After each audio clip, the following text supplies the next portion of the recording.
ఉన్న బంగారాన్ని విడిపించి ఆ రోజు ఆన్లైన్ రేటుకే మేము కొంటాం. Sharma gold company. నమస్తే, వెల్కమ్ టు సుమన్ టీవీ. నేను మీ విష్ణు. ప్రస్తుతంతో పాటు certified financial planner Ram Prasad గారు ఉన్నారు. వారితో మాట్లాడదాం. సార్ నమస్తే. సార్ నమస్తే అండి విష్ణు గారు. రామ్ ప్రసాద్ గారు, లాస్ట్ 6 months నుంచి మార్కెట్ చాలా వాలటాలిటీలో ఉంది. సో ఈ టైంలో మ్యూచువల్ ఫండ్ ఇన్వెస్టర్స్ అనేవాళ్ళు ఏం చేయాలి? నేను ఈ మధ్య తరచుగా ఒక విషయం వింటున్నాను. బేరిష్ మార్కెట్ బాగా ఉన్నప్పుడు, అంటే మార్కెట్ బాగా పడుతున్న టైంలో మ్యూచువల్ ఫండ్స్లో కానీ ఇన్వెస్ట్ చేస్తే నెంబర్ ఆఫ్ యూనిట్స్ అనేవి ఎక్కువ అలాట్ అవుతాయంట. మరి నెంబర్ ఆఫ్ యూనిట్స్ పెంచుకోవడానికి ఇన్వెస్ట్మెంట్ కూడా పెంచుకోవాలంటారా మ్యూచువల్ ఫండ్స్ విషయంలో? సో మ్యూచువల్ ఫండ్స్లో ఎస్, డెఫినెట్గా మార్కెట్ పడితే any equity product will well. అది ఈక్విటీ ప్రోడక్ట్ స్టాక్ అయినా, ఈటీఎఫ్ అయినా, ఇండెక్స్ ఫండ్ అయినా, మ్యూచువల్ ఫండ్ అయినా, అండర్లయింగ్ అసెట్ ఈక్విటీ కనుక డెఫినెట్గా పడిపోతుంది. ఎస్, ఫస్ట్ మీరు అడిగినట్లుగా ఇలా పడినప్పుడు ఇన్వెస్టర్ ఏం చేయాలి అంటే, ఇలా పడినప్పుడు ఇన్వెస్టర్ ఆయన ఇప్పటివరకు ఏం చేస్తాడో అదే చేయాలి. కొత్తగా ఏం చేసే ప్రయత్నాలు చేయకూడదు, ఎటువంటి కొత్త ప్రయత్నం చేయకూడదు. అయితే ఇక్కడ అందరూ గట్టిగా మిస్లీడ్ అవుతుంది ఏంటంటే, మార్కెట్ పడ్డ ప్రతిసారి మీరు ఎక్కువగా కొనుక్కోండి, ఎక్కువ అమౌంట్ ఇన్వెస్ట్ చేయండి, లోలో వచ్చేస్తుందని చెప్తున్నారు, డిస్కౌంట్లో వస్తుందని చెప్తున్నారు. అది ఫాలో అవుతున్నారు. కానీ లోలో వస్తుంది, మార్కెట్ పడింది, కానీ ఇక్కడతో పడటం ఆగిపోయిందని ఎవరికి తెలియదు కదా. ఇప్పుడు ఒక 10 లక్షలు తీసుకొచ్చి పెట్టాను, తగ్గింది కదా, ఇది రైట్ టైం అని. మళ్ళా పడితే మళ్ళీ నేను ఇంకో 10 లక్షలు తేగలనా? తేలేను. సో మార్కెట్ పడుతుందనేది నిజం, కానీ ఇక్కడితో పడటం ఆగిపోయిందా? ఇక్కడితో పడటం ఆగిపోయిందని క్లియర్గా తెలిస్తే మీరు ఇక్కడ పెట్టేసుకోవచ్చు. సో అది మనకు తెలియదు. ఫస్ట్ పాయింట్ నెంబర్ 1, మనకు తెలియదు మార్కెట్ ఇది లోనా, ఇంకా ఫర్దర్ లో వెళ్తుందా. ఇంకా ఫర్దర్ లో వెళ్తే ఇప్పుడు పెట్టడం తప్పు. అయితే మీరు అన్నట్టుగా మార్కెట్ పడుతున్నప్పుడు మనకు వస్తున్న నెంబర్ ఆఫ్ యూనిట్స్ పెరుగుతాయి. బంగారాన్ని ఎలాగైతే ధర తక్కువ ఉన్నప్పుడు కొనుక్కుంటే ఎక్కువ బంగారం వస్తుందో సేమ్ అమౌంట్కి, మ్యూచువల్ ఫండ్లో కూడా మీరు ధర తక్కువగా ఉన్నప్పుడు మార్కెట్ పడ్డప్పుడు కొంటే సేమ్ అమౌంట్కి నెంబర్ ఆఫ్ యూనిట్స్ ఎక్కువ వస్తాయి. మీరు మ్యూచువల్ ఫండ్ పెట్టుబడి పెట్టినట్లయితే మీకు పర్మనెంట్ అనేది నెంబర్ ఆఫ్ యూనిట్సే అనేవి కాదు, నెట్ అసెట్ వాల్యూ కాదు. మీకు వచ్చిన యూనిట్స్ అనేవి పర్మనెంట్, అవి ఫిక్స్డ్గా ఉంటాయి. 10 తులాలు బంగారం కొంటే బంగారం 10 తులాలే ఉంటుంది, బంగారం రేటు పైకి కిందకి అవుతుంది. సిమిలర్లీ మ్యూచువల్ ఫండ్లో మీరు కొన్న యూనిట్స్ సేమ్ ఉంటాయి, వాటి యొక్క unit rate up and down అవుతుంది. అందుకనే ఎస్ఐపిని అంతగా ఎందుకు ప్రమోట్ చేస్తారు? సిస్టమాటిక్ ఇన్వెస్ట్మెంట్ ప్లాన్ ద్వారా పెడుతున్న వ్యక్తికి ఈ మార్కెట్ పడ్డప్పుడు ఆయన ఏది ఫాలో అవ్వకుండానే అతను కొంటున్న సేమ్ అమౌంట్కి నెంబర్ ఆఫ్ యూనిట్స్ ఎక్కువ వస్తాయి. నెంబర్ ఆఫ్ యూనిట్స్ అనేవి ఎక్కువ వస్తాయి అంటున్నారు. అంటే కొత్తగా ఆ రోజు పెట్టే ఇన్వెస్టర్స్కి ఎక్కువ వస్తాయా? ఆల్రెడీ ఎప్పటి నుంచో పెడుతున్న ఇన్వెస్టర్స్కి, ఎగ్జిస్టింగ్ ఇన్వెస్టర్స్కి యూనిట్స్ ఎక్కువ వస్తాయి అంటారా? ఇప్పుడు యూనిట్స్ అనేవి మీరు కొన్న రోజే ఫిక్స్ అండి, అవి ఇంకా మారవు. ఓకే, మీరు 10 తులాల బంగారం కొంటే బంగారం రేటు పెరిగినా తగ్గినా ఏమైనా మీది 10 తులాల బంగారం ఎలా ఉంటుందో, మ్యూచువల్ ఫండ్లో మీరు ఒకసారి అంటూ కొంటే అది ఎస్ఐపి ద్వారా కానీ లంసమ్ ద్వారా కానీ మీకు వచ్చింది 100 యూనిట్స్. 100 ఏళ్ళైనా మీకు 100 యూనిట్సే ఉంటాయి, 10 ఏళ్ళైనా 100 యూనిట్సే ఉంటాయి. కానీ ఆ యూనిట్ యొక్క ధర పెరుగుతుంది కదా, ఎన్ఏవి, నెట్ అసెట్ వాల్యూ పెరుగుతుంది. దానివలన మీరు కొన్నాక ఇంకా అది పర్మనెంట్. వాట్ ఎవర్ రేటు పెరగటం తగ్గటం అనేది, దానివలన మీకు వచ్చే లాస్ అనేది అది పేపర్ లాసే. యాక్చువల్ లాస్ ఎక్కడిది? ఓకే, ఇప్పుడు గోల్డ్ కోవిడ్ టైంలో 56,000కి వెళ్ళిపోయింది, లేదా గ్రామ్ 5,600కి వెళ్ళిపోయింది. పొలమని కొనేసాం, తర్వాత అది మళ్ళీ 4,400 కూడా వచ్చింది. అంటే క్రమంలో 30% లాస్ వచ్చింది. మరి అప్పుడు గోల్డ్ కొన్న ఎవరైనా లాస్ వచ్చిందన్నారా? అనలేదు. ఎందుకంటే అతని లాజిక్ ఒకటే, నేను కొన్నది 20 గ్రాములు, నాకు 20 గ్రాములు ఉంది, నాకు లాస్ ఎక్కడిది? సేమ్ మ్యూచువల్ ఫండ్లో కూడా మీరు అన్ని యూనిట్సే ఉన్నాయి కదా, మీకు లాస్ ఎక్కడిది? ఈ తక్కువ రేటు ఉన్నప్పుడు అమ్ముకుంటే లాస్. సో ఇప్పుడు చేయకూడని పని అమ్మటం, చేయాల్సిన పని ఏంటి? ఏమీ చేయకుండా ఉంటాం.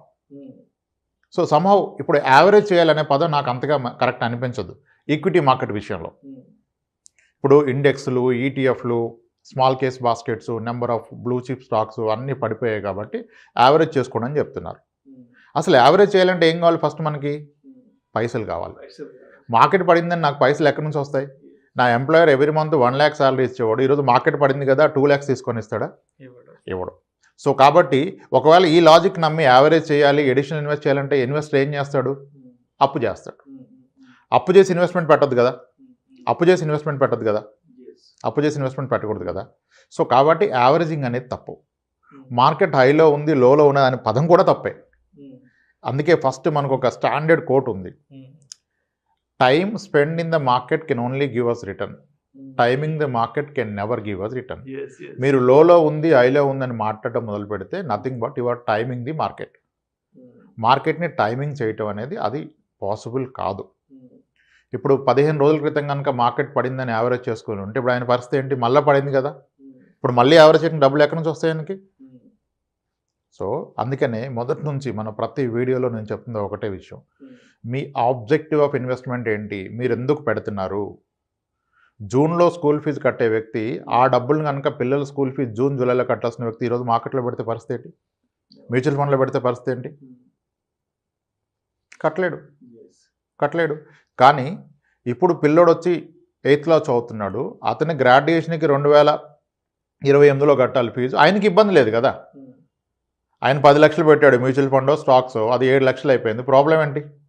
2028 నాటికైతే మార్కెట్ పైకి వస్తుంది, తప్పకుండా వస్తుంది. సో అతనికి ప్రాబ్లం లేదు. ఇప్పుడు ఆబ్జెక్టివ్ ఆఫ్ ఇన్వెస్ట్మెంట్ క్లియర్ ఉంటే మీరు మార్కెట్లో ఏం చేయాలో తెలుస్తుంది. కానీ మనకి 80% ఆఫ్ ద ఇన్వెస్టర్స్ ఏంటి, objective is very simple, money make చేయాలి, లాభాలు రావాలనే పెడుతున్నారు. లాభాలు రావాలనేది ఆబ్జెక్టివ్ కాకూడదు. మీ ఏ అవసరానికి మీరు డబ్బు కూడబెడుతున్నారు అది ఎప్పుడు ఉందనే దాన్ని బట్టి మీకు ఫండ్స్.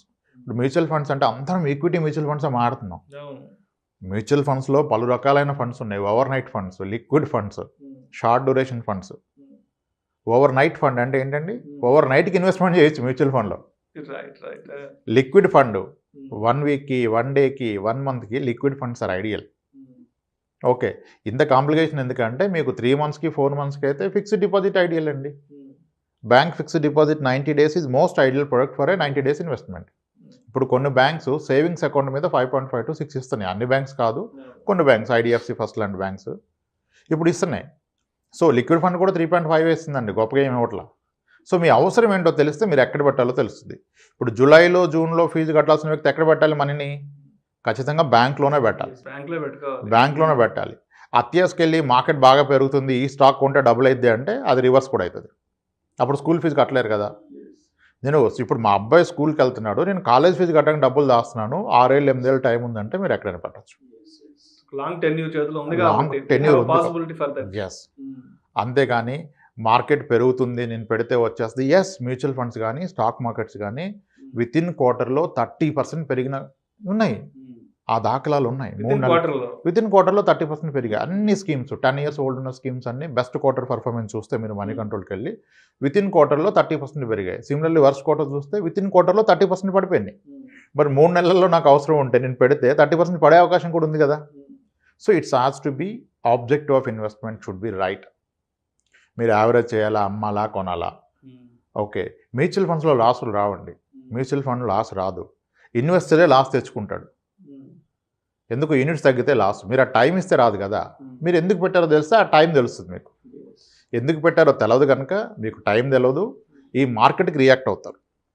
మార్కెట్ పట్టడానికి ప్రతిరోజు ఒక కారణం ఉంటుంది కదా.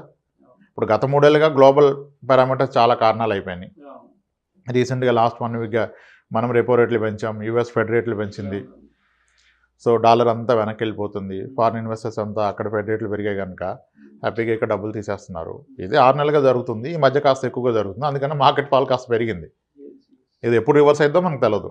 ఏ క్షణమైనా ఇది రివర్స్ అవ్వచ్చు, లింక్ వర్స్ట్ అవ్వచ్చు.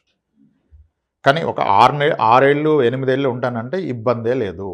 6 నెలలకు పైసలు కావాలంటే ఈ రోజే మొత్తం తీసేసుకొని వెళ్ళిపోవాలి. ఎందుకంటే 6 నెలల పరిస్థితి ఏమిటో తెలియదు మనకి. యావరేజింగ్ అనేది రాంగ్ కాన్సెప్ట్. మీకు ఎందుకు పెడుతున్నారు, మీకు ఎంత కావాలి, ఎప్పుడు కావాలి, దాన్ని బట్టి దానికి ఏ ఫండ్ అనేది. ఓకే, ఈక్విటీ అంటే ఎస్ రిస్క్. మ్యూచువల్ ఫండ్స్ అంటే mutual funds are not only equity mutual funds, there are debt mutual funds. డెట్లో పలు రకాలు, ఓవర్ నైట్ ఉంది, లిక్విడ్ ఉంది, షార్ట్ డ్యూరేషన్ ఉంది, క్రెడిట్ రిస్క్ ఫండ్ ఉంది, కొన్ని థిమాటిక్ ఫండ్స్ ఉన్నాయి, డివిడెంట్ ఈల్డ్ ఫండ్స్ ఉన్నాయి. అందరం ఎంతో తల బాదుకొని ఏ స్టాక్స్ మంచి డివిడెంట్ ఇస్తాయని చేస్తున్నాం కదా, అవన్నీ కలిపి ఫామ్ చేసిందే డివిడెంట్ ఈల్డ్ ఫండ్. హ్యాపీగా బెస్ట్ డివిడెంట్ ఈల్డ్లో పెట్టేస్తారు, మీకు డివిడెంట్స్ వచ్చేస్తాయి టైమ్లీ. షరియా ఫండ్స్ అన్నాం, రిలీజియస్ ఇన్వెస్టర్స్కి షరియా ఫండ్స్ అన్నాం, thematic funds, international funds, country specific funds, Taiwan fund, China fund, ఇన్ని ఉన్నాయి. మీ ఆబ్జెక్టివ్ తెలిస్తే ఏది పట్టాలో తెలిస్తే అప్పుడు ఈ వర్రీ మిమ్మల్ని వర్రీలోకి తీసుకెళ్ళదు.